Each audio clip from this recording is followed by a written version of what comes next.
Panelists, we'll go right into our questions, shall we? Yes. The first question, panelists, the American Heritage Dictionary of the English Language defines sisterhood as follows. And I might add, as you all know, this theme this year for our conference is the power and purpose of sisterhood. Amen? Amen. The American Heritage Dictionary of the English Language defines sisterhood as follows. 1, the state or relationship of being a sister of sisters. The quality of being sisterly. A society, especially a religious society of sisters. And lastly, association of unification of sisters in a common cause. What does the word sisterhood mean to you? How does it speak to you in your current context? And we're going to start from Madam Hazel Dukes, without whom we could not do this panel. And we're going to work our way down the panelists. So any of you panelists can respond to this in order. Sister Dukes, what does sisterhood mean to you? How do you define it? I define sisterhood as a person that, first of all, their gender, their relationship. My real relationship with sisters is with God and myself. I try to find persons, sisters that have some similarity to me, that we do not get into comparison with each other. The jealousy that usually is in the context of us with sisterhood. And those who do not envy, and what I mean about that, I would like to have people with different views, but with the same kind of goals and aspirations. Thank you so much. I don't want to cut you off. We've got lots of good questions, and I want each panelist to have a crack at this question. Judge Kennedy, what sisterhood mean to you? Good afternoon. First, let me say that I'm just so honored to be on the panel with 3 of my sisters, and each of these women have really helped to mold and to shape me. So when I think of sisterhood, I think of love, I think of support, and someone that's going to lift you up higher. And I just have to say one thing. This is a very touchy subject for me, because right now I'm going through a season of hurt and disappointment. Many people who I thought were my sisters, I really have to question that, because God has blessed me and elevated me. And now, many people who I thought were my sisters have abandoned me. Hold that thought, Judge Kennedy, because that's one of our questions. I don't know. What does it say to you? Well, you know, what they just said is sort of a calculation of what I'm going to say, but I'd like to first give honor to God, because in Him we move and have our being. I am so happy today I can verse, but I'm going to hold that for a little later. I'm going to just give you one word for sisterhood: service. That's it. That's it. My mind. And so glad to have back again with us again for another year, Sister Terry Williams. What does sisterhood evoke for you? I would say that probably the most powerful aspect of sisterhood is to take your mask off. Because we all move through the world smiling and acting as if everything is fine, when underneath it we are not so fine. And it takes a lot of courage, and I would just say to Justice Kennedy for having the courage to just say that she's experiencing hurt and disappointment, because we always try to front. Always try to front. Amen. So I would just say the ability, the courage to say who you really are, and to understand that when you do so, you're not just freeing yourself, but you are freeing somebody else who doesn't necessarily have the courage initially to say that all is not well. Thank you, panelists. Is sisterhood merely a word, Or is it something much, much deeper and principled that we should live up to and practice in our relationships? Judge Kennedy, I'm going to give you first crack at that one. Is it something more principled and deeper than just a word? Definitely. And let me just say that, and I just have to borrow that, it is about service, about embracing one another, loving someone enough, not just to say when they're right, but also when they're wrong, you know, loving correction, but also to help them grow and to build. It's all about pouring in to someone else. And I have received that through my various organizations, through Sister Yvonne, and I just have to tell a little story if I can. I'll make it 1 minute or less. And it's actually about Terry Williams, and I've never said this, but this is the day to say it. There was a time when I thought that I was going to be this public relations maven.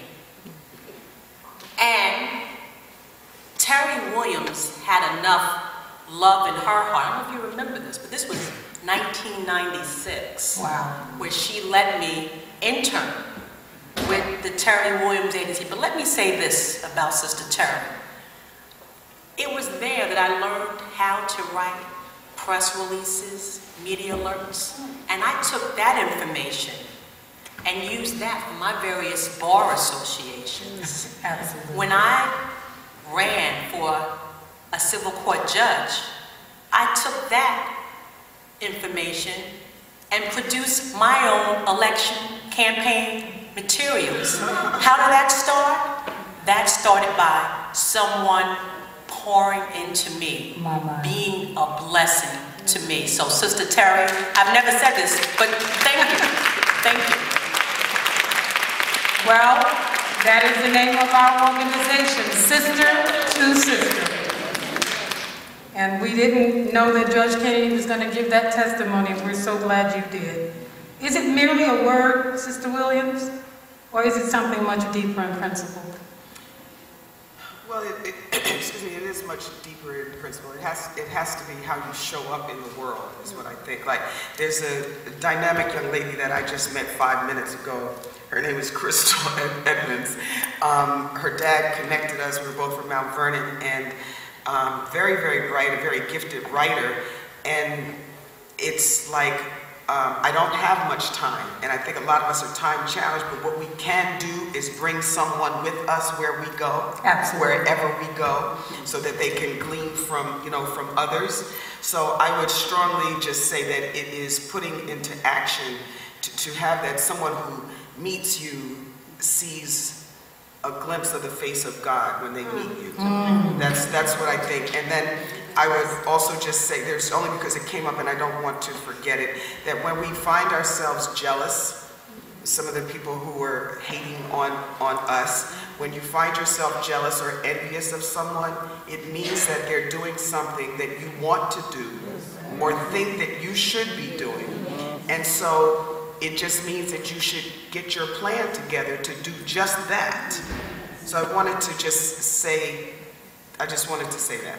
We're going to go there too, so you all really must have been over my shoulder with these questions. Sister Vera Moore, I see you, my sister. Yes, I just, real quickly, because she said God. And those that know me, that I'm, God's first in my life. Because, however, the purpose, none of you can become sister-like unless you have Christ. Because in Him you move and have your being. And once you have Christ, you'll step out of yourself. You'll humble yourself. You will be more like sisterhood. Because you cannot do it of yourself. You're just a bubble on the water. You know what? Anybody know what I'm talking about out there? Absolutely. So it's not of you. You cannot be sister-like unless you become like Christ. Did Jesus not wash the feet? Was He not a servant? Absolutely. We're back at that word again. Servant. Madam Dukes, did you want to say anything, or have they said everything you would have said? Who was in the meeting this morning about the deadly sin? That's right. Jealousy? My. That's all it is. You cannot love anyone if you don't love yourself. Absolutely. And so the deadly sin, you don't need to look out at other people. Your first look is at yourself. Absolutely. And the story that I heard this morning will live with me forever. And my grandmother used to say, I'd rather see a sermon than to hear a sermon. Absolutely. So the kissings and you're my best friend don't mean a thing. That's only a mask. It's what you do counts. It's getting hot in here, sisters. Our next question, panelists. Is there a double standard for sisterhood when it comes to dealing with issues of negative images and depression, bipolar or other mental and personality disorders? I'm going to direct this to Sister Terry when I finish the question. We are bombarded by negative images of the actor Charlie Sheen, clearly evidencing symptoms of some psychological disorder and drug and alcohol dependency. Otherwise, how can you explain his behavior? But saying that, if it were a woman, what would be the outcome? Sheen is pat on the back. People are paying money to go see his one-man show. Sisters are labeled as bitter, angry, black women with baggage. Men are celebrated as being bad boys. Sister Terry Williams first. How do we address this type of double standard in empowering sisters who are dealing with these mental health issues? I know you could use this whole conference alone to talk about it, but if you could just briefly give us some idea. First of all, I have to preface it by just saying that all of us in this room have inherited the unresolved wounds, trauma, scars, and pain of our parents and our ancestors. And that nobody on the planet, no one on the planet is born bad, mad, or evil. We're innocent creatures when we're born, and then life happens to us, somebody violates your body, violates your spirit, and you keep silent for a myriad of reasons, but it will show up in your life everywhere you turn. There's a saying that wherever you go, there you are. So I would just encourage, everyone in this room to, because we have this stigma. I just have to answer it this way, if you don't mind, because there's this stigma in our community about going to talk to a therapist, a psychologist, a counselor. Absolutely. I go twice a month and will till the day that I die. I had a breakdown 5 years ago where for about 9 months I could barely get out of the bed. I'd wake up with crippling anxiety, lie there in a fetal position in tears. Took every ounce of energy that I had to get up, to shower, to dress, and to put that mask on that we all wear.